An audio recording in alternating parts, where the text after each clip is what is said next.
Coffee is one of the most widely consumed beverages in the world, yet it occupies an ambiguous place in most people's understanding of nutrition. It provides no calories from carbohydrates, fat, or protein, which has led many to classify it as nutritionally empty. Simultaneously, its caffeine content has been linked to anxiety, elevated heart rate, elevated blood pressure, heartburn, sleep disruption, and raised cortisol levels. Given these associations, asking whether coffee is genuinely nutritious seems like a reasonable question. The answer, drawn from decades of research and reinforced by recently published reviews and clinical studies, is that black coffee consumed in moderate amounts is not merely benign, but actively beneficial in several meaningful ways. The key is understanding what coffee actually contains, how those compounds work in the body, and how preparation method transforms the beverage's health profile. The chemistry inside a cup of coffee.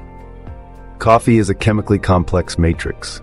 A typical brewed cup contains hundreds of bioactive compounds, but the most nutritionally significant are chlorogenic acids, CGA, caffeine, trigonylene, diterpenes such as cafestol and cawiol, and melanoidins formed during the roasting process.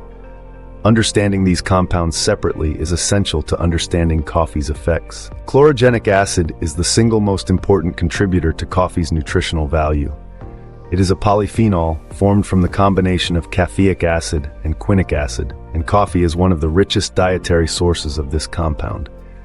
A typical 8-ounce serving of brewed coffee contains between 27 and 121 milligrams of chlorogenic acids, with the most abundant form, 5-O-caffeol quinic acid, accounting for roughly 36 to 40% of that content. Although chlorogenic acid has relatively modest oral bioavailability of around 3 to 5%, that fraction is nonetheless sufficient to exert measurable effects. Research published across multiple journals confirms that chlorogenic acid performs 4 primary biological functions in the body. It acts as a potent antioxidant. It exerts anti-inflammatory effects by reducing the activity of pro-inflammatory cytokines. It supports glycemic regulation by slowing carbohydrate absorption, and it provides neuroprotection through multiple cellular pathways, including the NRF2-HO1 signaling cascade, which upregulates the body's own antioxidant enzyme systems. The antioxidant dimension of chlorogenic acid deserves particular emphasis. Free radicals are unstable molecules generated by normal cellular metabolism and by exposure to environmental stressors. When they accumulate, they oxidize cellular structures including DNA, proteins, and lipids, a process called oxidative stress that is a recognized driver of cardiovascular disease, certain cancers, neurodegeneration, and accelerated aging. Chlorogenic acid scavenges free radicals, chelates metal ions that catalyze oxidation reactions, and prevents oxidative damage to LDL cholesterol and DNA.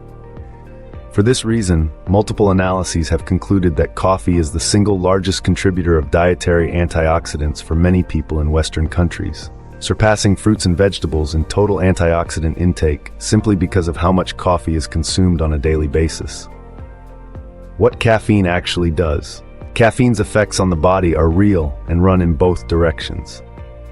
On the beneficial side, 2 to 3 cups of caffeinated coffee per day are associated with improved short-term cognitive function, and a growing body of research links habitual caffeinated coffee consumption to reduced long-term risk of neurodegenerative diseases, including Parkinson's disease and dementia. Studies also indicate an association with reduced symptoms of depression. The mechanism runs partly through caffeine's role as an adenosine receptor antagonist. By blocking adenosine, a molecule that promotes sleep and suppresses neural activity, caffeine maintains alertness and supports neurological function. Caffeine also acts as a mild metabolic booster. Research shows it increases resting metabolic rate by approximately 5 to 20%, primarily by stimulating thermogenesis. Theobromine, a secondary stimulant also present in coffee in smaller amounts, contributes to this effect. Meanwhile, chlorogenic acid works through a complementary mechanism by slowing the absorption of carbohydrates in the digestive tract, which helps moderate post-meal blood glucose spikes and may reduce insulin demand over time. That said, caffeine sensitivity varies substantially from person to person, and the side effects cited most commonly, including anxiety, elevated heart rate, elevated blood pressure, and disrupted sleep, are real risks at higher doses or in sensitive individuals. Dr. Roberto Vallador, a board-certified family medicine physician, notes the standard guideline, up to 400 milligrams of caffeine per day, is considered safe for most healthy adults, which corresponds to roughly 4 8-ounce cups of brewed coffee. For pregnant women, that threshold drops to 200 milligrams or less. For people who experience anxiety or sleep disruption at much lower doses, decaffeinated coffee remains an option that preserves almost all of coffee's antioxidant and anti-inflammatory benefits through its chlorogenic acid content, while eliminating the stimulant effects. How roast level and brewing method change the equation. The nutritional profile of coffee is not fixed. It changes significantly depending on how the beans are roasted and how the coffee is brewed. Chlorogenic acid is sensitive to heat. The higher the roasting temperature and the longer the roasting duration, the more CGA is degraded. Light roasts retain substantially more chlorogenic acid than dark roasts, with research showing that Robusta beans in particular can contain 7 to 14% chlorogenic acids by dry weight in their raw state, compared to 3.5 to 7.5% in Arabica beans. Dark roasting reduces these levels considerably in both varieties, though dark roasts develop higher concentrations of melanoidins, which have their own antioxidant and prebiotic properties. For people who experience heartburn or digestive discomfort from regular coffee, cold brew offers a practical solution. Cold brew is significantly less acidic than hot brewed coffee because the lower extraction temperature reduces the solubilization of acidic compounds. Vallador specifically recommends it for people with digestive sensitivity to coffee. When it comes to caffeine content by roast, the difference between light and dark roast is smaller than most people assume. Light roasts are denser than dark roasts by volume, which can result in slightly more caffeine per scoop, but when measured by weight, the difference is minimal. For people trying to moderate caffeine intake without switching to decaf, roast selection alone will not make a substantial difference. The critical role of what you add to coffee. None of the antioxidant and metabolic benefits of coffee translate meaningfully if the beverage is loaded with cream, sugar, flavored syrups, or other calorie-dense additions. High-calorie coffee beverages, particularly the sweetened specialty drinks from commercial chains, can contain as much sugar and saturated fat as a dessert item.